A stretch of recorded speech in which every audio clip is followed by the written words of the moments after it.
Rangkuman informasi pilihan dari berbagai kabupaten dan kota di Jawa Timur segera hadir dalam Buletin Jawa Timur. Buletin Jawa Timur.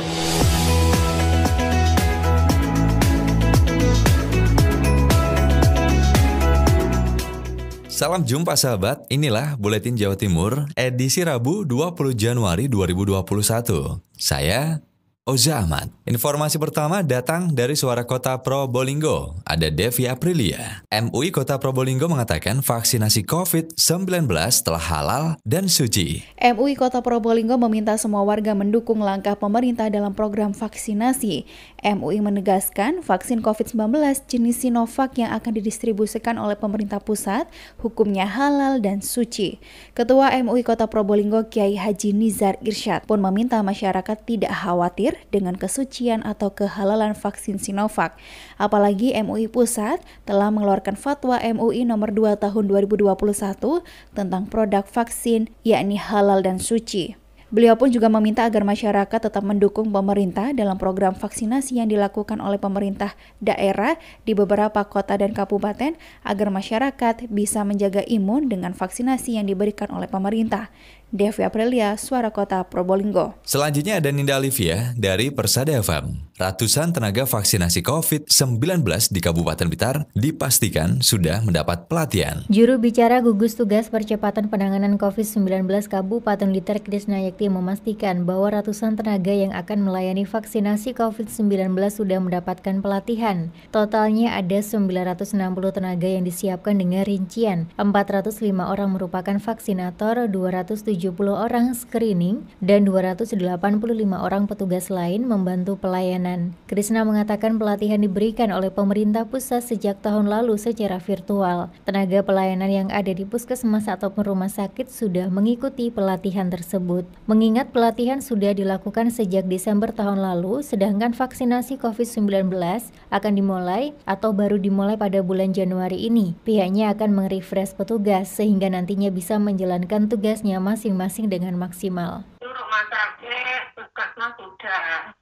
Cuma nanti pada waktu mau pelaksanaan kita tetap akan memberikan refresh supaya teman-teman itu.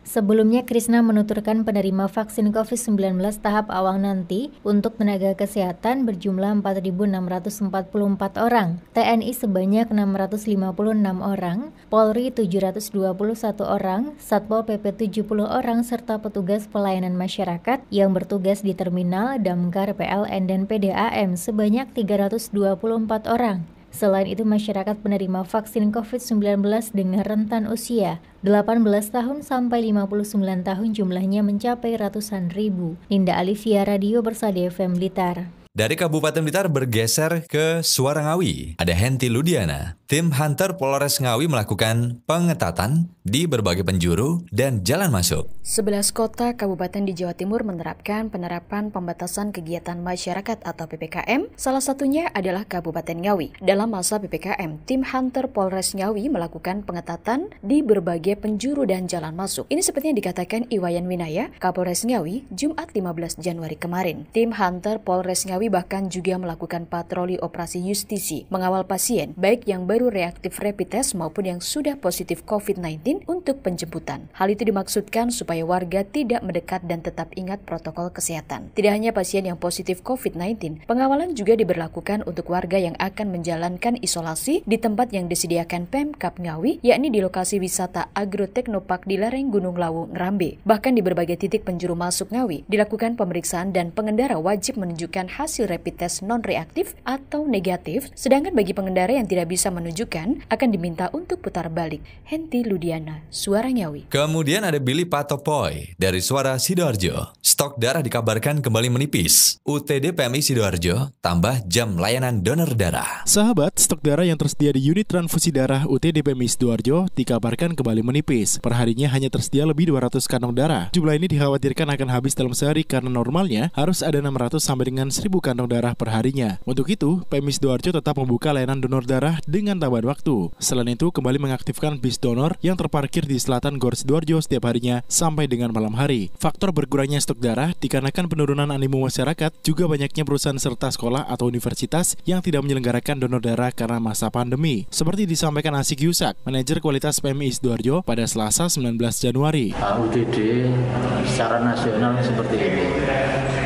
Penyebabnya pertama, ini kan masa pandemi.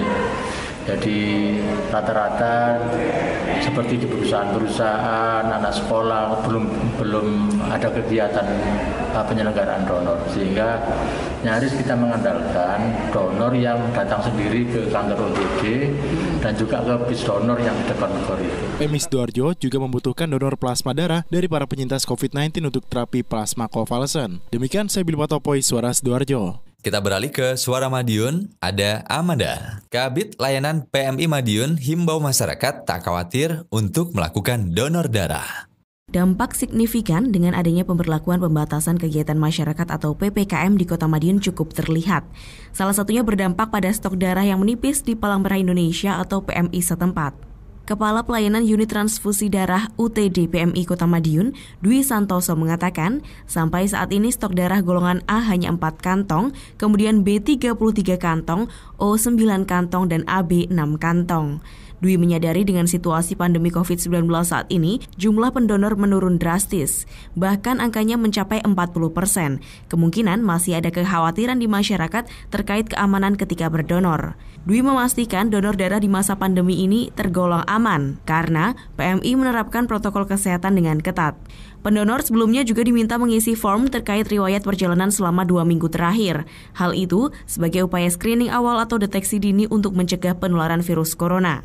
Upaya lain untuk meningkatkan jumlah stok darah, PMI setiap minggu membuka layanan mobile di Sunday Market. Setiap harinya pun UTD PMI di Kota Madiun dibuka mulai pukul 7 pagi hingga pukul 9 malam. Dwi menambahkan, meskipun ada kebijakan PPKM, masyarakat, utamanya pendonor aktif, dihimbau tetap melakukan donor darah. Berikutnya, Wildan Asrori dari Suara Pasuruan. Jumlah KPM PKH di Kabupaten Pasuruan meningkat tahun 2021. Jumlah keluarga penerima manfaat penerima PKH di Kabupaten Pasuruan tahun ini meningkat. Dari catatan Dinas Sosial Kabupaten Pasuruan, peningkatan jumlah penerima PKH mencapai 1.616 KPM. Suito Adi, Kepala Dinas Sosial Kabupaten Pasuruan kepada Emil Akbar, Tim Liputan Dinas Komunikasi dan Informatika Kabupaten Pasuruan mengatakan bertambahnya jumlah KPM penerima PKH bukan disebabkan oleh semakin banyaknya warga miskin, tapi cakupan PKH yang ditambah oleh Kementerian Sosial. Kaitannya dengan perubahan ini, memang perubahan ini masih baru saja. Kita berupaya untuk sosialisasikan kepada masyarakat melalui Pak Camat, Pak Kades, operator desa. Tenaga kita itu ada pendamping PKH, ada juga TKSK. Nah itu selalu sosialisasi. Mana-mana yang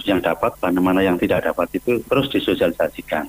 Itu sebetulnya perubahan data gitu ya, validasi data yang tadinya sudah graduasi, mereka tidak dapat, tapi mereka yang sebetulnya dapat karena miskin mendadak dan sebagainya, akhirnya mereka juga dapat. Belum lagi indikator-indikator yang lain, yang tadinya misalnya tidak tanah, kemudian anaknya belum sekolah, sekarang anaknya sekolah, sebagainya. Jadi indikatornya seperti itu. Kita berusaha maksimal untuk menjaring semua masyarakat yang betul-betul punya hak, kita masukkan semaksimal mungkin ke dalam data DTK. Rata-rata mengambil dari data DTKS. Wildan Asrori, Suara Pasuruan. Selanjutnya ada Kirana Nisa dari Mahardika FM Kota Blitar. DPU PR Kota Blitar sebut pelebaran lengkung Jalan Simpang 4, Jalan Kenari masih menunggu informasi dari pusat.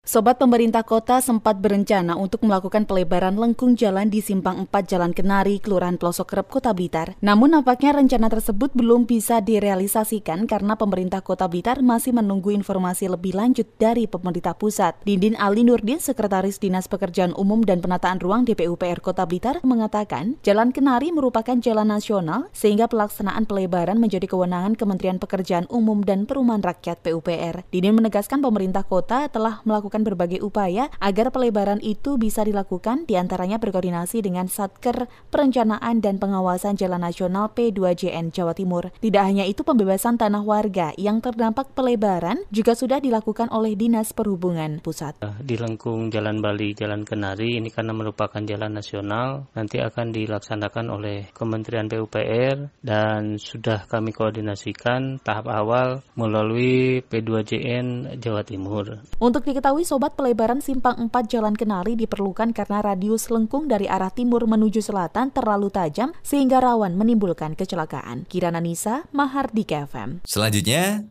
bersama Agustin, Ersal FM Nganjuk, TPP belum terbayar, pencairan tunggu turunnya SKTP Kemendikbud. Pandemi COVID-19 juga berdampak pada penghasilan para guru bersertifikasi di Kabupaten Nganjuk. Tunjangan profesi pendidik atau TPP mereka untuk bulan Desember belum dibayarkan, sedangkan idealnya tunjangan tersebut sudah cair di akhir tahun lalu. PLT Kepala Dinas Pendidikan Samsul Huda melalui Kabid Ketenagaan Disdik Nganjuk Sri Hendrani Ningsih mengatakan belum terbayar TPP untuk alokasi Desember 2020 karena adanya refusing anggaran dari pusat dan ada pandemi sehingga TPP termasuk dana yang direfusing. Untuk para guru akan tetap mendapatkan TPP di bulan Desember sesuai rencana. Kekurangan TPP akan dibayarkan di tahun 2021. Namun sejak awal bulan Agustus 2020 lalu, Disdik sudah mengetahui jika dana yang tersisa tidak akan cukup untuk membayar TPP di triwulan terakhir. Yang akhirnya Disdik Nganjuk mengajukan penambahan anggaran untuk pembayaran TPP guru. Untuk alokasi Desember 2020 juga sudah ditandatangani Bapak Bupati. Dari Agustin Marikawati, Suara Anjuk Ladang Nganjuk. Selanjutnya ada Bobi Wijayanto dari Suara Lumajang. Bupati Lumajang terima kunker Menteri Sosial RI. Thorikul Haq, Bupati Lumajang menyampaikan bahwa guguran awan panas atau APG Gunung Semeru yang terjadi beberapa bulan lalu itu sangat luar biasa. Hingga sampai saat ini masih banyak material longsoran yang masih mengendap. Hal itu yang menjadi kewaspadaan karena apabila terjadi hujan deras, maka akan menggerus material endapan hingga menjadi longsor lahar dingin. Hal itu disampaikan Bupati Lumajang saat menerima kunjungan kerja Tri Risma Harini, Menteri Sosial RI, bertempat di Peringgitan Pendopo Arya Wiraraja Lumajang, Senin sore kemarin. Selanjutnya, Bupati juga menyampaikan bahwa pihaknya akan melakukan langkah-langkah antisipasi yang lebih kuat lagi dalam kesiapsiagaan bencana karena bencana itu terjadi tidak ada yang mengetahui. Dirinya juga diminta untuk mengajukan beberapa sarana fasilitas kesiapsiagaan dengan harapan hal itu akan dibantu oleh pihak Kementerian Sosial. Pada kesempatan tersebut, Mensos RI juga menyerahkan bantuan beberapa sembako atau bahan dasar makanan, obat-obatan, popok sekali pakai, dan masih banyak lainnya. Bantuan tersebut diserahkan kepada Bupati Lumajang secara simbolis. Bobi Wijayanto, Suara Lumajang FM, mengabarkan. Mega Kristi dari RGR FM Tulungagung melaporkan, kunjungan Pangdam 5 Brawijaya di Tulungagung.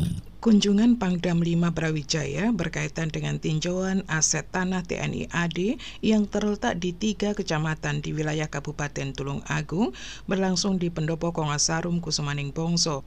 Kegiatan ini dihadiri oleh sekitar 50 orang terdiri dari Pangdam 5 Brawijaya Majen TNI Suharyanto SS MM dan Rem 081 DSJ Madiun Kolonel Waris Arinugroho SEMSI dan Dim 0807 Tulungagung dan jajaran Forkopimda Kabupaten Tulungagung.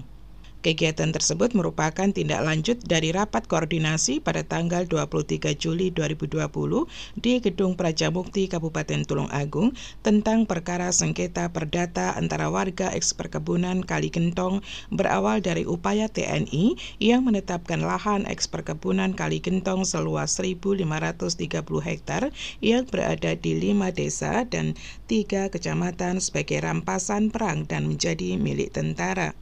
Dalam sambutannya, Bupati Tulungagung Dr. Anis Marioto Biro MM menyampaikan warga Kabupaten Tulungagung yang berada di 3 kecamatan, yakni Pucang Laban, Desa Panggung Kala, dan Kali Gentong, Kecamatan Kalidawir, Desa Arjosari, dan Kalibatur, dan Kecamatan Tanggung Gunung, Desa Kresikan, yang sampai saat ini sedang dalam sengketa lahan. Adapun proses dan upaya hukum telah dilalui oleh warga melalui kuasa hukumnya, mulai pengadilan negeri sampai upaya hukum di tingkat kasasi yang kesemuanya dimenangkan Brigif 16 Wirayuda TNI AD. Dalam putusan pengadilan terkait masalah perkebunan Kali Gentong ini, tentunya banyak dari warga yang terdampak. Ada kurang lebih 700 kakak yang merasa kurang puas. Selaku Bupati Tulung Agung berharap hal ini untuk kita sadari dan pedomani bersama. Ini merupakan keputusan pengadilan dan semoga mendapat jalan terbaik bagi kedua pihak. Bupati meminta kepada Muspika di 3 kecamatan dan kepada para kepala desa memberikan pengertian, edukasi kepada masyarakat agar mematuhi keputusan pengadilan tersebut dan mengajak masyarakat untuk mau relokasi ke tanah redis yang telah disiapkan pada masing-masing kecamatan.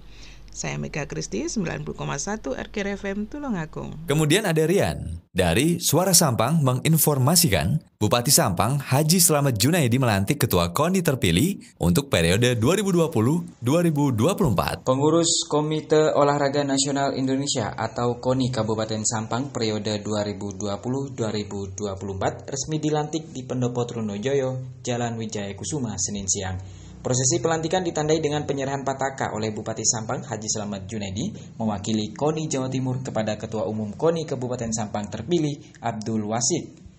Bupati Sampang dalam sambutannya mengatakan, KONI sebagai induk pembina olahraga di Sampang dapat meningkatkan kualitas pembinaan berbagai cabang keolahragaan dalam memacu prestasi untuk melahirkan atlet-atlet profesional, serta dapat berkontribusi melalui ajang tingkat provinsi maupun nasional untuk membawa kemajuan dalam mewujudkan visi misi pemerintah daerah. Dalam kesempatan itu, Bupati juga meminta Abdul Wasid sebagai Ketua KONI terpilih harus mempunyai banyak terobosan dan inovasi untuk mengembangkan cabur-cabur baru. Suara Sampang, Rian Haryanto melaporkan. Informasi terakhir datang dari Kolik Maulidi, Ralita FM. Bupati minta ASN di Pamekasan bekerja semakin luar biasa. Bupati Pamekasan Badrut Tamam meminta kepada seluruh aparatur sipil negara atau ASN untuk bekerja semakin luar biasa di tahun 2021 ini. Sebab menurutnya tidak ada kerja yang membohongi hasil, sehingga dengan bekerja makin luar biasa akan mendapatkan hasil yang luar biasa pula. Demikian disampaikan saat Bupati melantik jabatan tinggi Pratama atau pengawas dan administrator sebanyak 411 di lingkungan pemerintah Kabupaten Pamekasan. Badrut Tamam menegaskan, kerja biasa-biasa saja tidak akan mendapatkan prestasi yang luar biasa, sehingga capaian prestasi dan inovasi yang diperoleh pada tahun 2020 lalu harus dipertahankan dan ditingkatkan, sebab masih banyak cita-cita dan keinginan yang belum tercapai. Badrut Tamam berharap di tahun 2021 ini dapat mencapai prestasi yang tahun sebelumnya belum tercapai. Hal itu dapat diperoleh dengan cara out of the box atau cara luar biasa.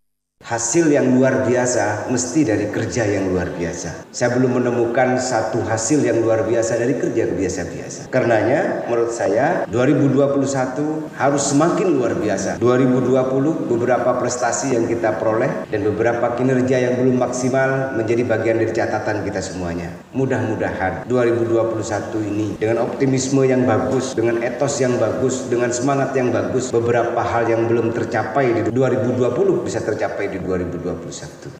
Mantan anggota DPRD Provinsi Jawa Timur ini menyebut seluruh ASN di Pamekasan yang mengabdi untuk rakyat merupakan kerabatnya sebagai partner kerja, sehingga tidak ada lagi model kepemimpinan karismatik dan berjarak. Hal itu dilakukan guna mencapai cita-cita mulia Kabupaten Pamekasan hebat. Kolik Maulidi, Ralita FM Pamekasan.